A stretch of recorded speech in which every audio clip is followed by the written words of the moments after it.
एक तरफ रूस से तेल व्यापार को लेकर अमेरिका भारत से छिड़ा हुआ है और लगातार भारत को धमकियां दे रहा है कि वो रूस से तेल ना खरीदे।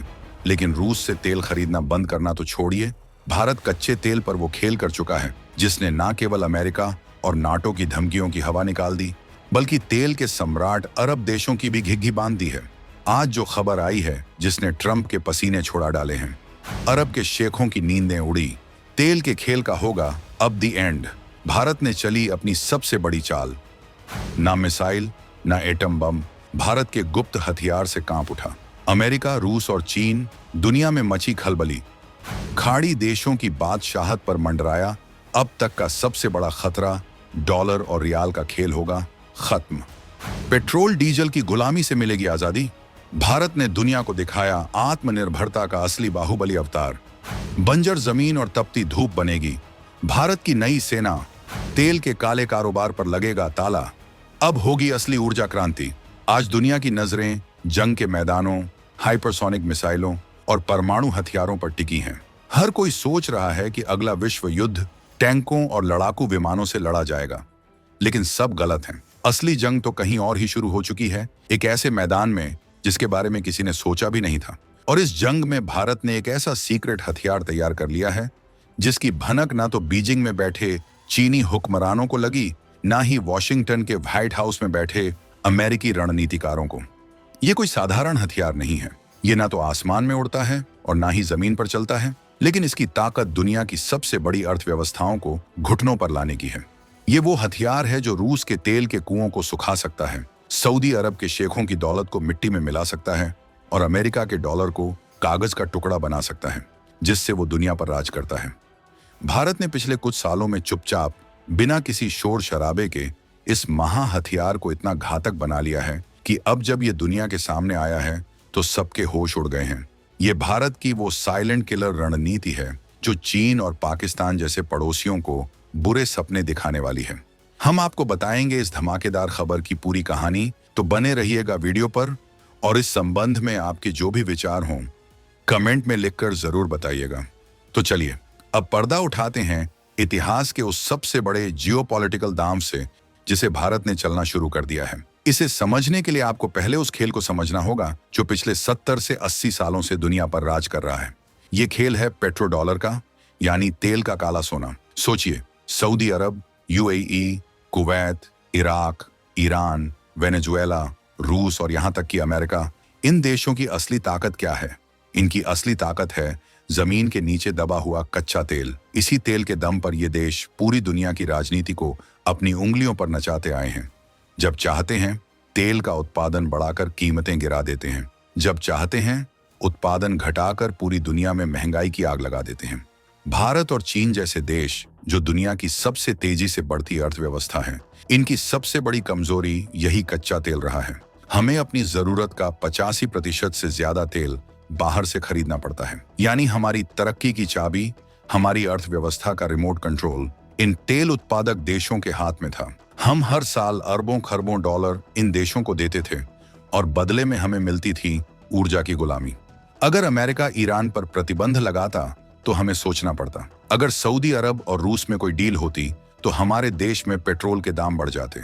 ये एक ऐसी मजबूरी थी, एक ऐसी जंजीर थी जिसने भारत के पैरों को हमेशा बांधे रखा। लेकिन अब भारत ने इस जंजीर को काटने का औजार बना लिया है, और वो औजार है रिन्यूएबल एनर्जी, यानी अक्षय ऊर्जा का ग्रीन ब्रह्मास्त्र। ये सिर्फ पर्यावरण बचाने की मुहिम नहीं है, ये एक सोची समझी आर्थिक और कूटनीतिक जंग का ऐलान है। देखिए कैसे आंकड़े पूरी कहानी बयां कर रहे हैं। भारत ने हाल ही में एक ऐसा मुकाम हासिल किया है जिस पर कुछ साल पहले तक कोई यकीन नहीं कर सकता था। हमने 100 गीगावाट सोलर मॉड्यूल बनाने की क्षमता हासिल कर ली है। यह सुनने में सिर्फ एक नंबर लगता है, लेकिन इसका असली मतलब समझिए। 100 गीगावाट बिजली इतनी होती है कि आप भारत के करोड़ों घरों को 24 घंटे रोशन रख सकते हैं। इसका मतलब है कि भारत अब दुनिया के किसी भी देश पर सोलर पैनल के लिए निर्भर नहीं है, बल्कि हम खुद अपनी जरूरत के पैनल बना रहे हैं और जल्द ही दुनिया को बेचने की तैयारी में हैं। ये है आत्मनिर्भर भारत का असली दम। अब जरा चीन की तरफ देखिए। चीन, जो दुनिया में तेल का सबसे बड़ा खरीदार है, वो इस खेल में और भी आगे निकल चुका है। चीन ने अकेले अप्रैल 2024 में जितनी सोलर पावर लगाई, उतनी तो ऑस्ट्रेलिया जैसे बड़े देश ने अपने पूरे इतिहास में नहीं लगाई। ये कोई मजाक नहीं है, ये एक सुनामी है, एक ग्रीन सुनामी जो तेल के काले साम्राज्य को बहा ले जाने के लिए तैयार है। इसका असर दिखना भी शुरू हो गया है। कोरोना काल के बाद पहली बार 2024 में चीन के कच्चे तेल के आयात में 1.9% की भारी गिरावट दर्ज की गई। भारत में भी पेट्रोलियम खपत की ग्रोथ जो पहले 5% थी, वो घटकर सिर्फ 2% रह गई है। ये आंकड़े तेल के शेखों के लिए किसी बुरे सपने से कम नहीं है। उनकी दशकों की कमाई पर सीधा हमला हो रहा है। ये तो बस शुरुआत है, असली भूचाल तो अभी बाकी है। इस हरित क्रांति का दूसरा और सबसे घातक हथियार है इलेक्ट्रिक गाड़ियां, ईवी। सड़कों पर दौड़ती हर एक पेट्रोल और डीजल कार तेल उत्पादक देशों की तिजोरी में पैसा डालती है। लेकिन अब सड़कों पर एक नई सेना उतर रही है, इलेक्ट्रिक कारों की सेना। इस साल इलेक्ट्रिक गाड़ियों की बिक्री में 27% का जबरदस्त उछाल आया है। चीन तो इस मामले में दुनिया का इलेक्ट्रो स्टेट बनने की राह पर है। वो इतनी सस्ती और एडवांस इलेक्ट्रिक गाड़ियां बना रहा है कि दुनिया भर की कंपनियां परेशान हैं। भारत में भी टाटा, महिंद्रा जैसी कंपनियां और कई नए स्टार्टअप्स इस क्रांति का हिस्सा बन चुके हैं। हर एक इलेक्ट्रिक कार जो सड़क पर उतरती है, वो सऊदी अरब, रूस और अमेरिका की कमाई पर एक सीधा प्रहार है। जरा सोचिए, जब भारत की करोड़ों गाड़ियां पेट्रोल डीजल की जगह बिजली से चलने लगेंगी तो क्या होगा? हमारा तेल आयात का बिल जो अभी 137 अरब डॉलर तक पहुंच गया है, वो तेजी से नीचे आएगा। वो पैसा जो हम तेल खरीदने में खर्च करते थे, वो देश में ही रहेगा। उसे देश में सड़कें बनेंगी, अस्पताल बनेंगे, हमारी सेना और मजबूत होगी। ये है ऊर्जा की आजादी, ये है असली ऊर्जा स्वराज। ये बदलाव सीधे तौर पर उन देशों की कमर तोड़ेगा जिनकी पूरी अर्थव्यवस्था ही तेल पर टिकी है। वेनेजुएला, जिसके पास दुनिया का सबसे बड़ा तेल भंडार है, वो अमेरिकी प्रतिबंधों के कारण पहले से ही परेशान है। ईरान का भी यही हाल है। और अब रूस, जो यूक्रेन युद्ध के बाद भारत और चीन का सबसे बड़ा तेल सप्लायर बनकर इतरा रहा था, उसे भी समझ आ गया है कि उसके सबसे बड़े ग्राहक ही अब उसकी दुकान बंद करवाने पर तुले हैं। ये सिर्फ अर्थशास्त्र नहीं, ये विशुद्ध कूटनीति है। भारत इस एनर्जी ट्रांजिशन को एक गुप्त कूटनीतिक हथियार की तरह इस्तेमाल कर रहा है।